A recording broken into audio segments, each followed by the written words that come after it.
Hello everyone, welcome to G centric. So दोस्तों, recent trend series में आज हम लोग डिजिटल इलेक्ट्रॉनिक्स में सीक्वेंशियल सर्किट्स के क्वेश्चंस का डिस्कशन कंटिन्यू करने वाले हैं। तो मुझे उम्मीद है कि up to the last session जितने भी क्वेश्चंस हमने डिस्कस किए हैं उनको आप सभी लोगों ने एनालाइज किया होगा और कहीं ना कहीं आपको एक पैटर्न स्टडी समझ में आ रही होगी, यानी कि किस तरह के क्वेश्चन फ्रेम हो रहे हैं, क्या आपकी स्ट्रैटेजी होना चाहिए, किसी पर्टिकुलर टॉपिक को किस तरीके से आपको एक्चुअली डील करना चाहिए। इन सभी मुद्दों के मद्देनज़र हम इस सीरीज को आज कंटिन्यू कर रहे हैं। सो आज का पहला क्वेश्चन है हमारा, जो कि गेट इलेक्ट्रिकल इंजीनियरिंग 2021 में पूछा गया है। इट्स अ गुड क्वेश्चन, मतलब बहुत बढ़िया क्वेश्चन है। ओके, कॉन्सेप्ट दोस्तों, इसका डिटेल्ड कॉन्सेप्ट, इस क्वेश्चन में जितना भी कॉन्सेप्चुअल एनालिसिस होगा उसका डिटेल्ड एनालिसिस मैंने कोर्स में किया हुआ है। ओके, तो ये बिल्कुल भी ऐसा क्वेश्चन नहीं है जो नया हम पढ़ रहे हैं, but still it is a good conceptual question. Okay, so चलिए दोस्तों, सबसे पहले मैं क्वेश्चन को रीड करता हूं, then we will make the further observations. So a counter is constructed with 3D flip flops. एक काउंटर इन्होंने बनाया है 3D फ्लिप फ्लॉप्स को इस्तेमाल करके। Okay, the input output pairs are named as D0, okay, D0 Q0, D1 Q1, okay, and D2 Q2। यानी कि जो D1 फ्लिप फ्लॉप है उसका आउटपुट है Q1, D0 फ्लिप फ्लॉप का आउटपुट है Q0, D2 फ्लिप फ्लॉप का output है Q2, सॉरी, समझ में आ गई बात आपको? इतनी सी बात बोली गई है। Where the subscript 0 denotes the least significant bit, यानी कि जो D0 Q0 है उसका जो Q0 में जो 0 दिख रहा है आपको, जिसको हम नॉट जनरली बोल देते हैं Q0, वो है least significant bit. Okay, and obviously जो Q2 में 2 होगा वो हो जाएगा most significant bit. Understood? MSB। आगे पढ़ते हैं। The output sequence is output sequence is desired to be the gray code sequence. आपको आउटपुट जो सीक्वेंस है, ग्रे कोड सीक्वेंस आपको दिया गया है 000, 001, 011, 010, 110, 111, 101 एंड 100। ओके, रिपीटिंग पीरियोडिकली, यानी कि ये ग्रे कोड रिप्रेजेंटेशन इस काउंटर के अंदर बार बार रिपीट हो रहा है। ओके, बार बार दिन ये आए, मतलब पीरियोडिकली हमारे पास जो आउटपुट है 000, 001, 011, 010, 110, 111, 101 एंड 100, ये भाई सब चल रहा है। ये पूरा हो जाता है एक बार, फिर यही चलता है। अंडरस्टूड है सभी को? ये ऐसा मेंशन कर दिया गया है, मैं अपने मन से नहीं बोल रहा हूँ, है ना। Repeating periodically, note that the bits are listed in the Q2 Q1 Q0 format. बोला गया है कि जो यहाँ पर 000 है या 001 है उसका Q2 Q1 Q0 लिखने का तरीका है। मतलब ये पहला वाला Q2 होगा, बीच वाला Q1 होगा और लास्ट वाला Q0 होगा। समझ में आ गई बात आपको? लिखने का तरीका क्लियर हुआ? Q2 Q1 Q0 format. The combinational logic expression for D1 is. दोस्तों, क्वेश्चन ये है कि जो D1 है उसके लिए लॉजिकल एक्सप्रेशन क्या होना चाहिए या क्या होगा। That's a question.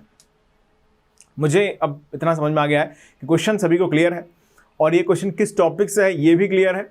ओके, और उस टॉपिक पर हमने काफ़ी क्वेश्चन सॉल्व किए हुए हैं। तो मुझे उम्मीद है कि जिन लोगों ने अटेंड किया है वो ही मत सोचना कि हमसे भी नहीं बन रहा, ऐसा नहीं होगा। ओके, अगर ऐसा हो रहा है तो आपने क्लासेस को दोस्तों सही से अटेंड नहीं किया है। Let me clear you one thing. तो अगर आपने क्लासेस प्रॉपरली अटेंड करी हैं तो मुझे उम्मीद है कि थोड़ा सा दिमाग इस्तेमाल करेंगे और आप इस क्वेश्चन को आंसर कर पाएंगे। इवन दो एक जनरल सेंस में अगर हम बात करें, एक नॉर्मल सेंस में अगर हम कह दें क्वेश्चन क्या है, तो हम बोल सकते हैं कि मॉडरेटली डिफिकल्ट क्वेश्चन को कंसिडर कर सकते हैं हमसे। But actually this question is moderate level question. आसान तो नहीं बोलना चाहिए क्योंकि एनालिसिस है, बट ये डिफिकल्ट नहीं है, वेरी डिफिकल्ट तो बिल्कुल भी नहीं है, मॉडरेटली डिफिकल्ट हम इसे कंसिडर कर सकते हैं। तो चलिए दोस्तों, शुरुआत कर लेते हैं। हमारे पास जो सीक्वेंस यहाँ पर है वो है 000 से कहानी स्टार्ट हो रही है, फिर जा रहा है नेक्स्ट 001 पर, उसके बाद है नेक्स्ट 011, उसके बाद है 010 और उसके बाद है 110 और उसके बाद है 111 और इसके बाद है 101, 101 और फिर है 100। ओके, ये सीक्वेंस इसके अंदर बार बार जनरेट हो रहा है। हम चाहें तो उसका डेसिमल इक्विवेलेंट लिख लेते हैं, जरूरत नहीं है वैसे। ओके, ग्रे कोड रिप्रेजेंटेशन है, इस तरीके से आपको दिया गया है। यानी कि 000 आता है तो उसके बाद 001 आ जाता है, फिर 01 आ जाता है, फिर 010 आ जाता है, फिर 110 आता है, फिर 111 आता है, फिर 101, फिर 100। इस तरीके से ये साइकिल यहां पर चल रही है। ओके, ये इसमें मेंशन है। अब आपसे पूछा है कि D1 पर लॉजिकल एक्सप्रेशन क्या होना चाहिए। दोस्तों, ये क्वेश्चन है काउंटर डिजाइन का। ओके, आपको 3 फ्लिप फ्लॉप्स दिए गए हैं। ओके, और हमें एक काउंटर डिजाइन करना है। अब उस काउंटर डिजाइनिंग में पर्टिकुलरली इन्होंने D1 फ्लिप फ्लॉप पर क्या अप्लाई किया जाना चाहिए ये पूछ लिया है। अब ये चाहते तो आपसे D2 भी पूछ सकते थे, आपसे D0 भी पूछ सकते थे। मैं एक जनरल मेथड डिस्कस कर रहा हूं जिसमें हम D0, D1, D2 इन तीनों की कैलकुलेशन को समझ सकेंगे। हालांकि मैं अल्टीमेटली इसको सॉल्व जब करूंगा तो D2 को हम लोग मेन एम्फेसाइज करेंगे, क्योंकि हमें वही D1 पूछा गया, D1 को मेन एम्फेसाइज करेंगे। बाकी D2, D1 और D0 इन सभी को निकालना मैं आपको सिखा देता हूँ, समझिएगा। काउंटर डिजाइन का क्वेश्चन है, टॉपिक हमने समझ लिया बहुत अच्छी तरीके से। शुरुआत की जाए। सबसे पहले आपका काम है क्वेश्चन को नोट कर लें, लिख लिया होगा जहां तक है ना। मैं थोड़ा साइड हो जाता हूं, लिख लिया है, चलिए बहुत बढ़िया। क्वेश्चन लिखा सबने? ओके, अब स्क्रीन को पॉज करके एक बार अटेम्प्ट तो बनता है ना, एक बार सभी लोग ट्राई कर लें। ओके, सो होपफुली जहां तो लोगों ने आंसर इसको कर लिया होगा, या नहीं भी किया है, दैट्स ऑल ओके। अगर आपने ट्राई किया दैट्स इनफ फॉर मी। अगर आप स्टिल ट्राई नहीं कर रहे तो थोड़ा सा अच्छी बात नहीं है, आगे बढ़ सकते हैं। ओके गाइज, सबसे पहले हमें नोटिस करना है कि क्या मेंशन है काउंटर डिजाइन में। मैंने आपको बताए थे कुछ स्टेप्स। पहला स्टेप है कि आपको जो स्टेट्स दी गई हैं वो काउंट करके बताना है कितने नंबर ऑफ फ्लिप फ्लॉप्स हैं। जो जनरल मेथड की हम बात करते थे, क्या बोलते थे? Identify the number of states and number of flip flop. कितने संख्या में हमको फ्लिप फ्लॉप चाहिए होंगे, कितनी संख्या में डिफरेंट आउटकम्स यानी कि मॉड्यूलस नंबर या नंबर ऑफ स्टेट्स यहां पर अवेलेबल हैं, ये पहले जानना है। बहुत बढ़िया किया, हमने जान लिया। ओकेज, अब हमें दूसरे नंबर पर क्या पता लगाना होता है? सोचो, स्टेट टेबल बनाते हैं जिसमें हम लिखते हैं प्रेजेंट स्टेट ये है, नेक्स्ट स्टेट ये है, तो हो गया state table. Step number 2। Step number 3, दोस्तों मैं ये जस्ट रिकॉल कर रहा हूं, स्टेप नंबर 3 में हम बनाते हैं excitation table. State table, present state, next state को यूज करके हम बनाते हैं एक्साइटेशन टेबल। और दोस्तों एक्साइटेशन टेबल से हम लिखते हैं एक्साइटेशन इक्वेशन, और एक्साइटेशन इक्वेशन को हम करते हैं मिनिमाइज, और मिनिमाइज्ड इक्वेशन ही इसमें पूछी गई है। That's a question. ओके, आगे भी अगर हम करते हैं तो उसका फिर इंप्लीमेंट करते हैं सर्किट का। सो चलिए दोस्तों, सबसे पहले हमें यहां पर पहला वाला स्टेप तो नहीं करना है, क्योंकि यहां पर दे दिया गया है 3 फ्लिप फ्लॉप हैं, नंबर ऑफ स्टेट्स कितनी हैं गिन लो, 1 2 3 4 5 6 7 8 8 स्टेट्स हैं। क्या बन सकती 3 फ्लिप फ्लॉप्स? बिल्कुल बन सकती। ओके, चलिए, तो हमें ये 2 चीजें दी गई हैं। अब हमें लिखना है स्टेट टेबल। सो देशवासियों, let us draw the state table. थोड़ा सा जगह ज्यादा लगेगी, इसको ऊपर कर देता हूं, ठीक है, ऐसे लिख लें। तो ये हम बना रहे हैं यहां से। सबसे पहले स्टेट टेबल को इंप्लीमेंट कर लेते हैं। सो गाइज, एज यूजुअल हमारे पास Q2, Q1, Q0 की प्रेजेंट और नेक्स्ट स्टेट यहां पर हमें लिखना है।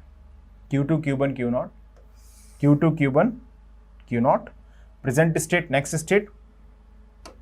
थोड़ा सा स्पेस कम कर लें। प्रेजेंट स्टेट, नेक्स्ट स्टेट, और इसके बाद हमारे पास D2, D1, D0 के लिए एक्साइटेशन टेबल। तो एक जनरल रिप्रेजेंटेशन मैं यहां पे लिख देता हूं, देखिए ध्यान दीजिए। सबसे पहले अगर हम देखें तो Q2, Q1, Q0 ये हो गया है प्रेजेंट स्टेट, प्रेजेंट स्टेट, और हम इसी के लिए अब लिखेंगे नेक्स्ट स्टेट। वैल्यू होगी वही Q2, Q1, Q0। अंडरस्टूड है? ओके, अब इस तरीके से आप लिखेंगे क्या? D2 हमारे पास जो D1, D0, इसे हम बोलते हैं excitation table. What it is called guys? Excitation table. Okay, अब देखिए प्रेजेंट स्टेट, नेक्स्ट स्टेट हम रिस्पेक्टिवली यहां पर लिखते जाएंगे। शुरुआत की जाए। ओके, सबसे पहले प्रेजेंट स्टेट है ऑल 0 0 0 0। अगर प्रेजेंट स्टेट 0 0 है तो नेक्स्ट स्टेट में आता है 0 0 1। ओके, प्रेजेंट अगर नेक्स्ट 0 0 0 1 है, सॉरी 0 0 1 है, तो नेक्स्ट स्टेट आता है दोस्तों 0 1 1। इतना आप समझ पा रहे हैं आसानी से? कोई बहुत डिफिकल्ट बात मैं नहीं कर रहा हूं दोस्तों, यहां पर आसानी से आपको इतना एनालिसिस आना चाहिए। ओके, चलिए क्या हुआ, 0 0 1 प्रेजेंट है, तो नेक्स्ट क्या बनता है, ये 0 1 1। अच्छा, प्रेजेंट अगर 0 1 1 है तो नेक्स्ट फिर क्या आया है, 0 1 0 आया है। ऑलराइट, अगर प्रेजेंट है 0 1 0 0 1 0 तो नेक्स्ट क्या आया है, बोलो बोलो क्या है, 1 1 0 आया है। ओके, प्रेजेंट अगर 1 1 0 है तो नेक्स्ट क्या आया है, बोलो 1 1 आया है। ओके, अच्छा 1 1 इज द प्रेजेंट, 1 1 क्या है, प्रेजेंट है, तो नेक्स्ट आया है 1 0 1। और 1 0 अगर 1 0 1 अगर प्रेजेंट है तो दोस्तों नेक्स्ट आया है 1 0 0। तो इस तरीके से हमने यहां पर स्टेट टेबल इंप्लीमेंट कर ली है। स्टेट टेबल का मतलब है प्रेजेंट स्टेट, नेक्स्ट स्टेट क्या यहां पर जनरेट हो रही हैं। अब जरा याद करो 1857, मतलब अब जरा याद करो आप, हम किस तरीके से किसी पर्टिकुलर फ्लिप फ्लॉप के लिए एक्साइटेशन टेबल बनाते थे। सभी को याद होना चाहिए, Qn प्लस 1 नोन होता था और हम लिखते थे कि क्या इनपुट वहां पर होना चाहिए। एक्साइटेशन टेबल मतलब क्या, present state, next state is known, मतलब पहले क्या था आउटपुट वो पता है और इनपुट अप्लाई करने के बाद क्या जनरेट हुआ वो पता है, हमें सिर्फ पता लगाना होता था इनपुट वहां पर। तो अगेन हम एक्साइटेशन टेबल ही बना रहे हैं, तो ऑब्वियस है कि ये हो गया प्रेजेंट स्टेट। अब जरा देखो किसका पेयर कहां पर है, D0 विथ Q0 है। ओके, D1 विथ Q1 है, D2 विथ Q2 है। यस और नो? यस, यानी कि D2 किस फ्लिप फ्लॉप का आउटपुट है, सॉरी Q2 किस फ्लिप फ्लॉप का आउटपुट है, D2 का। ओके, Q1 किस फ्लिप फ्लॉप का आउटपुट है, D1 का। बहुत बढ़िया। Q0 किस फ्लिप फ्लॉप का आउटपुट है, D0 का। क्या इतनी बात आपको समझ में आ गई है? यहां तक मुझे उम्मीद है कोई शंका नहीं होगी किसी के भी मन में, सभी को यहां तक पिक्चर क्लियर है। आगे बढ़ा जा सकता है, बिल्कुल बढ़ा जा सकता है। आगे बढ़े, चलिए अब बात करते हैं हम प्रेजेंट स्टेट, नेक्स्ट स्टेट। अच्छा, डी फ्लिप फ्लॉप के लिए दोस्तों मैं थोड़ा सा आपके दिमाग पर जोर डालूं तो बोलो क्या होगी स्थिति, Qn प्लस 1। याद आ रहा है, एक्साइटेशन टेबल ऐसे लिखते थे। डी फ्लिप फ्लॉप में बहुत आसान एक्साइटेशन टेबल होती है इसकी, सबसे आसान इसी की होती है, क्योंकि आप जानते हैं 0 0 ऐसे लिखा, 0 1 1 0 1 1। ये क्या दिखा रहा है, ये दिखा रहा है प्रेजेंट अगर 0 है और नेक्स्ट भी हमने 0 रखा है तो डी पर क्या भेजा गया होगा, प्रेजेंट 0 है, नेक्स्ट को हमने 1 कर दिया, नेक्स्ट 1 हो गया है मतलब, तो हमने डी पर क्या भेजा होगा। प्रेजेंट अगर 1 है और नेक्स्ट 0 हो गया है तो हमने डी पर क्या भेजा होगा, प्रेजेंट 1 है और नेक्स्ट भी 1 है तो डी पर क्या भेजा गया होगा। आप जानते हैं नेक्स्ट स्टेट पर जो भी जनरेट हुआ है वही डी पर अप्लाइड है, क्योंकि डी फ्लिप फ्लॉप का काम है एज इट इज इनपुट को फॉरवर्ड करना। यानी कि अगर नेक्स्ट पर 0 हुआ है तो हमें कोई मतलब नहीं पहले से क्या था, जी पर 0 ही अप्लाई किया गया होगा। यस, नेक्स्ट में अगर 1 है तो डी पर 1 ही अप्लाई किया गया होगा, नेक्स्ट पर अगर 0 है तो डी पर 0 ही अप्लाई किया गया होगा, नेक्स्ट में अगर 1 है तो डी पर 1 अप्लाई किया गया होगा। ये है इसकी एक्साइटेशन टेबल। हालांकि ये डिस्कशन क्लासरूम में हो चुका है, फिर भी मैंने आपके लिए थोड़ा सहूलियत आपको रखे, एक कॉन्फिडेंस आपके अंदर रहे, दैट्स वाई मैंने इसको रिकॉल भी कर दिया है। डी फ्लिप फ्लॉप की दोस्तों एक्साइटेशन टेबल सबसे आसान है। नेक्स्ट स्टेट पर जो भी जनरेट हुआ है हमने वही अप्लाई किया होगा। अगर 0 खबर आई, 0 जनरेट हो गया भाई साहब नेक्स्ट स्टेट पर, इनपुट पर क्या भेजा था आपने अंकल जी, तो आपने बोला 0 ही भेजा होगा। हमने बोला कि नेक्स्ट पे 1 जनरेट हो गया तो आप बोलेंगे क्या भेजा था, 1 भेजा होगा। पहले से क्या था, कोई फर्क नहीं पड़ता, कोई फर्क पड़ता ही नहीं है। 0 से 0, 1 से 1। बात समझ में आ गई है? आगे बढ़ा जाए, चलिए अब इसमें हम इसको D2 Q2 आउटपुट है, D1 Q1, D0 Q0। चलिए D2 को फिलअप कर लेते हैं, सभी सॉल्व भी कर लेते हैं, कोई परेशानी नहीं है ना, किया जा सकते हैं सभी सॉल्व।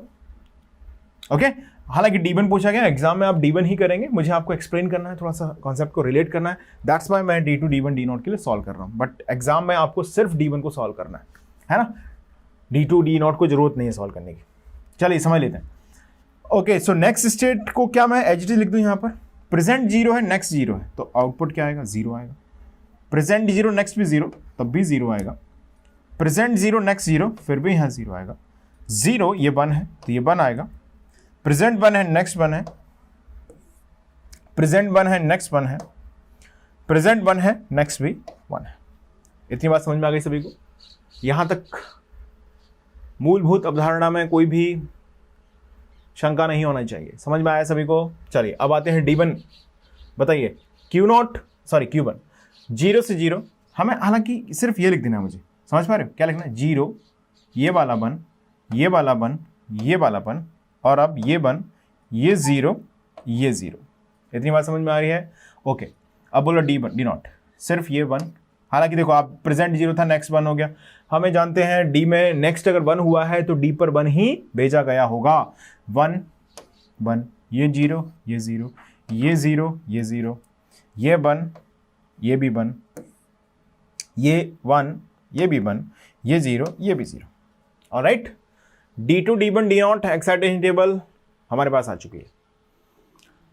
ओके चलिए अब हमें क्या करना है, बोलो नेक्स्ट स्टेप क्या है? बोलो नेक्स्ट स्टेप क्या है? नेक्स्ट स्टेप है एक्साइटेशन इक्वेशन। तो पहले हम लिख लेते हैं किसके लिए, चलो D2 के लिए लिख लेते हैं। D1 पूछा है वैसे, है ना, D1 के लिख दूं पहले डायरेक्ट, D2 लिख लेते हैं, क्या ही फर्क पड़ेगा। चलो भाई लिखें, D2 लिखें। चलो भाई एग्जाम में आपको सिर्फ D1 लिखना है, D1 ही पूछा है। मैं इसलिए बार बार बोल रहा हूँ कि समय आप इतना वेस्ट मत करना, मुझे थोड़ा एक्सप्लेनेशन भी करना होता है, आपको थोड़ा सा कॉन्सेप्ट का रिकॉल करना होता है। हो सकता है कुछ लोग पहली बार समझ रहे हो तो उनको दिक्कत ज़्यादा नहीं आए, हालांकि थोड़ी बहुत परेशानी आ सकती है क्योंकि कॉन्सेप्ट है, डायरेक्ट हम क्वेश्चन की बात कर रहे हैं। अगर आप इस कॉन्सेप्ट को सही तरीके से समझना चाहते हैं तो आप डिजिटल अटेंड कर लीजिए, फिर आप इस क्लास को अटेंड करेंगे तो आपको ये क्वेश्चन एवरेज ही लगेगा। ठीक है, देखिएगा D2 D1 D0, अब D2 की हम बात कर रहे हैं तो हम हमेशा यहाँ पर जब भी लिखते हैं तो प्रेजेंट के लिए लिखा जाता है, जैसे 0 हो गया, ये 1 हो गया, ये 3, ये 2, ये 1 1 0 6 7 और ये 5। ओके अब आप लिख लीजिए इसको, क्या लिखेंगे? D2 is equal to sigma small m, 1 यहाँ पर हुआ है, मैं SO पे लिख रहा हूँ, सिग्मा स्मॉल m है यानी कि 2 कॉमा 1 यहाँ पर है 6 कॉमा 7 कॉमा 5।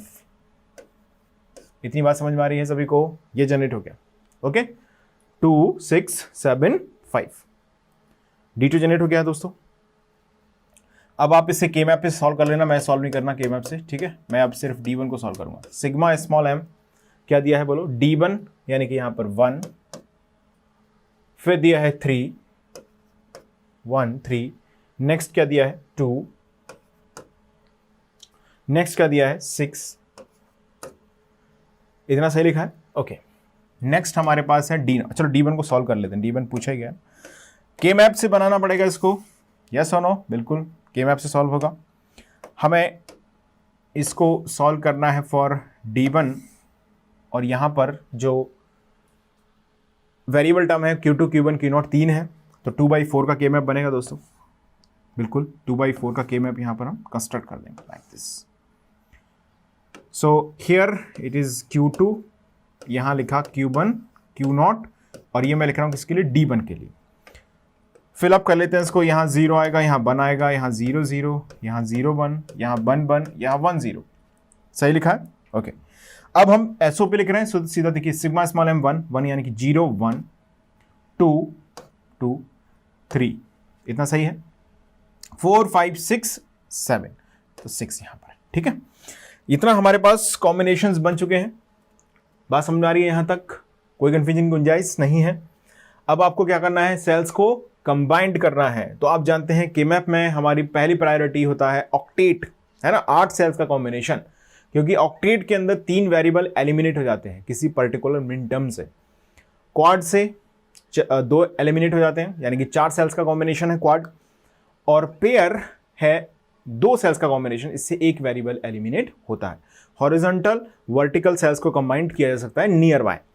अब इसमें अगर आप देखें तो न तो ऑक्टेट बन रहा है और क्वाड भी नहीं बन रहा है। अगर यहाँ पर एक सेल होता तो यहाँ पर एक क्वाड बना लेते हम, लेकिन है नहीं तो ऑब्वियसली नहीं बनेगा। हमें क्या करना होगा? यहाँ से हमें एक पेयर फॉर्मेशन कर सकते हैं, बिल्कुल कर सकते हैं, और एक पेयर फॉर्मेशन हम यहाँ से कर सकते हैं। तो इस पेयर फॉर्मेशन में क्या आएगा जो चेंज नहीं हो रहा है? देखिए Q2 की वैल्यू 0 से 1 हो गई है, लेकिन Q1 Q0 की वैल्यू 1 0 बनी हुई है, Q1 Q0 बार। सो अब अगर आप इसका कॉम्बिनेशन करते हैं तो यहाँ पर Q2 0 बना हुआ है थ्रू आउट, ओके। तो एक आएगा यहाँ पर, ऑब्वियसली पेयर फॉर्मेशन है, तो एक आएगा Q2 बार।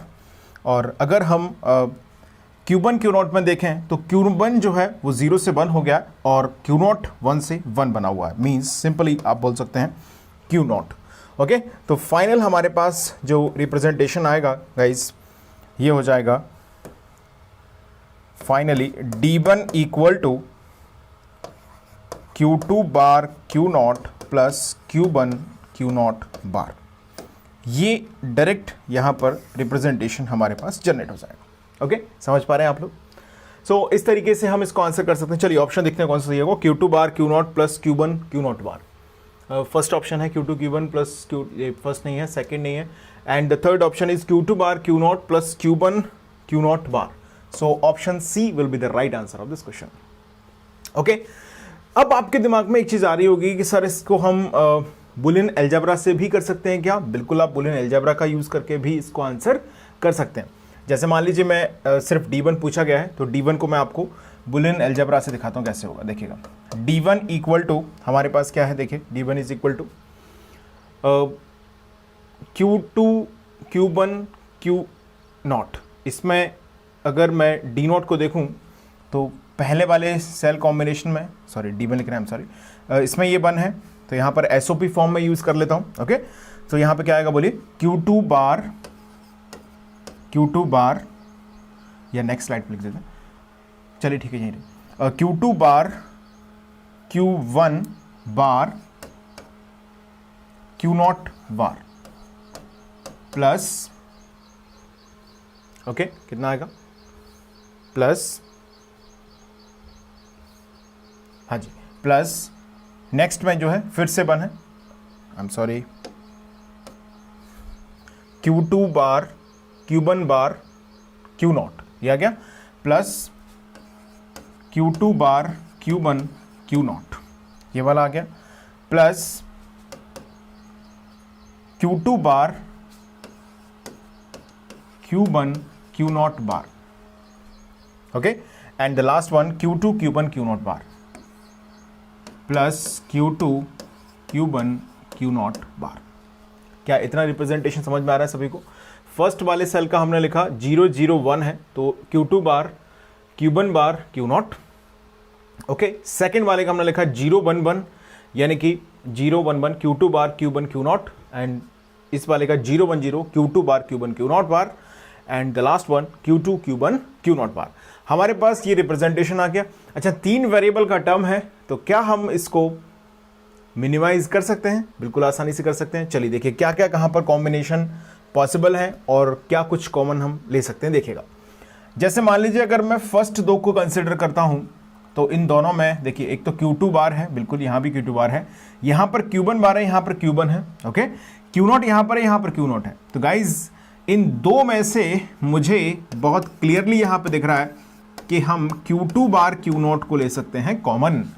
तो दोस्तों ब्रैकेट में बचेगा Q1 बार प्लस Q1 प्लस, अब देखो इन 2 में से क्या कॉमन आ रहा है, यहाँ पर ध्यान से समझते हैं क्या कॉमन आ सकता है। Q2 बार यहाँ पर Q2 है, कॉमन नहीं आएगा। Q1 यहाँ पर है, Q1 यहाँ पर है, Q0 बार यहाँ पर है, Q0 बार यहाँ पर है। So guys you can say कि we can take Q1 Q0 bar common here. So in the bracket हमारे पास आएगा Q2 बार प्लस Q2। अच्छा, Q1 बार प्लस Q1 क्या होगा, 1, Q2 बार प्लस Q2 क्या होगा, 1, यानी कि D1 आ गया Q2 bar Q0 plus Q1 Q0 bar. सो 3 वेरिएबल का फंक्शन है, सो डेफिनेटली हम इसको चाहें तो बुलियन अलजेब्रा से भी सॉल्व करके इसका आंसर कर सकते हैं। हालांकि दोस्तों इसमें सिर्फ आपसे D1 पूछा गया है, D0 D2 इनको भी हम कैलकुलेट कर सकते हैं। जैसे मान लीजिए अगर मैं D0 का स्टैंडर्ड फॉर्म यहाँ पे लिख दूँ आपके लिए, सिग्मा स्मॉल m कितना आएगा बोलिए। सबसे पहले वाले में 0 0 है तो ऑल 0 0 कॉमा, नेक्स्ट आएगा यहाँ पर 1 1, यहाँ पर आएगा 6, यहाँ पर आएगा 7, ओके। समझ पा रहे हैं? D not equal to sigma small m 0167। अगर हम चाहें तो इसको के मैप का यूज करके या बुलियन अलजेब्रा का यूज करके मिनिमाइज कर सकते हैं। चलिए मैं यहां पर इसको के मैप का यूज करके मिनिमाइज कर देता हूं, आप लोग बुलियन अलजेब्रा से एज अ होमवर्क ट्राई कीजिएगा। Let's solve it by using के मैप। सी डी नॉट को अगर हमें सॉल्व करना है गाइस, फटाफट से थोड़ा सा स्पीड तेज रखते हैं, डी नॉट को क्विकली इसका आंसर निकालते हैं। D not Q2 Q1 Q0 01 0 0 0 1 1 1 1 0। Let's fill the values. मैं थोड़ा सा स्पीड तेज रख रहा हूं, आप लोग समझ जाइएगा। देखिए 0 1, अरे 0 1 क्यों लिख रहा हूं, 1 1 2 3 है ना, कैसे लिखेंगे 2 3 4 5 6 7 6 7। गाइज यहां पर दो पेयर फॉर्मेशन हो रहे हैं, यस और नो? यस, दो पेयर फॉर्मेशन हो रहे हैं। इस पेयर फॉर्मेशन की वैल्यू क्या आएगी? क्या इसमें चेंज नहीं हो रहा है? तो हम बोल सकते हैं Q2 की वैल्यू 1 बनी हुई है, ओके Q2। और यहां पर अगर हम देखें तो Q1 की वैल्यू यहां बने, यहां भी बना है, यानी कि Q1, और Q0 की वैल्यू यहां पर बनी, यहां पर 0 है, तो Q2 Q1 इसका आंसर आ गया। पेयर फॉर्मेशन में सिर्फ एक ही वेरिएबल एलिमिनेट होता है। तीन वेरिएबल है Q2 Q1 Q0, कौन से दो रह गए? Q2 Q1 रह गए, ओके Q0 चला गया। अब बात करें इस पेयर फॉर्मेशन में, बोलो Q2 चेंज नहीं हुआ है, बिल्कुल Q2 बार लिखेंगे, और Q1 भी 0 बना हुआ है तो हम लिखेंगे Q1 बार। तो गाइज हमारे पास डी नॉट का एक्सप्रेशन आएगा Q2 Q1 प्लस Q2 बार Q1 बार। बहुत इंटरेस्टिंग सा एक्सप्रेशन आ रहा है गाइज, ये है XNOR operation. M I right और not? Yes, this is XNOR operation between Q2 and Q1। Correct है? सही है सभी का आंसर? ओके चलिए अब फटाफट से मैं D2 को भी सॉल्व कर देता हूं, आप लोग आंसर मैच कर लेना जिससे, है ना, कोई कंफ्यूजन कहीं से कहीं तक नहीं रहेगा। दैट्स वाई मैं इसको सॉल्व कर रहा हूं। चलिए D2 भी सॉल्व कर देते हैं, फटाफट से D2 को सॉल्व करते हैं, क्विकली सॉल्व करेंगे D2। हालांकि मैं इसको एज अ होमवर्क रखने वाला था, बट मैं सॉल्व कर देता हूं, आप लोग आंसर एक बार मैच कर लीजिए, ठीक है? इसका आंसर एक बार आप मैच कर लीजिएगा। I am going to solve this question for you. See हमें यहां से गाइज कैलकुलेट करना है डेफिनेटली D2 को। अब तो तरीका वही रहेगा, Q2 यहां पर Q1 Q0 यहां पर 0 1 यहां पर 0 1 0 0 0 1 1 1 1 0। वैल्यूज को फिल कर देते हैं। 2 6 6 2 6 7 5 या 5 7 है, ऑब्वियसली 2 5 6 7 है, जैसा लिखा वैसे ही मैंने लिख दिया, दैट्स वाई। ओके तो 0 1 2 2 यहां पर है, ओके, और 0 1 2 3 4 5 5 है, 6 है, 7 है। अब इनके जस्ट आपको पेयर फॉर्मेशन करना है। क्या बन सकते हैं? क्या हम ऐसे इनके कॉम्बिनेशन बना सकते हैं? बिल्कुल बना सकते हैं। देखिए यहां पर आंसर क्या आएगा, एक तो Q2 आ गया, ये चेंज नहीं हो रहा है, 1 बना हुआ है, और यहां पर Q0 भी 1 बना हुआ है, तो Q2 Q0, और इसका आंसर आ जाएगा दोस्तों Q1 Q0 बार। तो देशवासियों D2 इज इक्वल टू आएगा Q2 Q0 bar plus Q1 Q0 bar. That's all. Am I right और नॉट? ओके सो इस तरीके से अब देखो इसका एक और स्टेप है, हम अगर मेन क्लास में होते तो एक और स्टेप मैं इसका सॉल्व करा था, इंप्लीमेंटेशन। इंप्लीमेंटेशन इसका कैसे हम कर सकते हैं? 3 फ्लिप फ्लॉप रखते, ओके, तीनों पर जो D2 D1 D0 की वैल्यूज हैं उनको हम कनेक्ट कर देते, तो हमारे पास फाइनल जो रिप्रेजेंटेशन है वो आता। चलो मैं दिखा देता हूं थोड़ा सा कैसे करते, अगर हम यहां पर इसे इंप्लीमेंट करते तो कैसे करते। सी 3 फ्लिप फ्लॉप होते, D0 D1 D2 तीनों, ओके, इस तरीके से D2 D1 इसका आउटपुट है Q2, इसका आउटपुट है Q1, इसका यहाँ पर कॉम्प्लीमेंट है, यहाँ पर इसका कॉम्प्लीमेंट है, D0 ये है, Q0 यहाँ पर है, Q0 बार ये है। मैंने इनको मान लिया है सिंक्रोनाइज्ड। कैसा मान लिया है दोस्तों? इनको सिंक्रोनाइज्ड मान लिया है, ठीक है, हालांकि मेंशन नहीं, बट हम सिंक्रोनस काउंटर ही मान के चलते हैं। तो हमारे पास गाइज D2 की वैल्यू क्या है? D2 is what? Q2 Q0 plus Q1 Q0 bar. Q2 Q0 इनका एंड ऑपरेशन है, ओके, प्लस क्या है? देखो प्लस में क्या लिखा है, प्लस Q1 Q0 बार, Q1 ये, Q0 बार यानी कि ये, इस तरीके से इनका एंड ऑपरेशन, और इन दोनों का कंबाइंड होगा और ऑपरेशन। तो दोस्तों ये हो गया D2। बहुत ही इंटरेस्टिंग सा सर्किट बन के तैयार होने वाला है ना। चलिए अब बात करते हैं D1 पर क्या है फिर। देखिए D1 क्या है, D1 तो पूछे गया था, हम सॉल्व कर रहे थे, है ना। Q2 bar Q naught, Q2 bar Q not,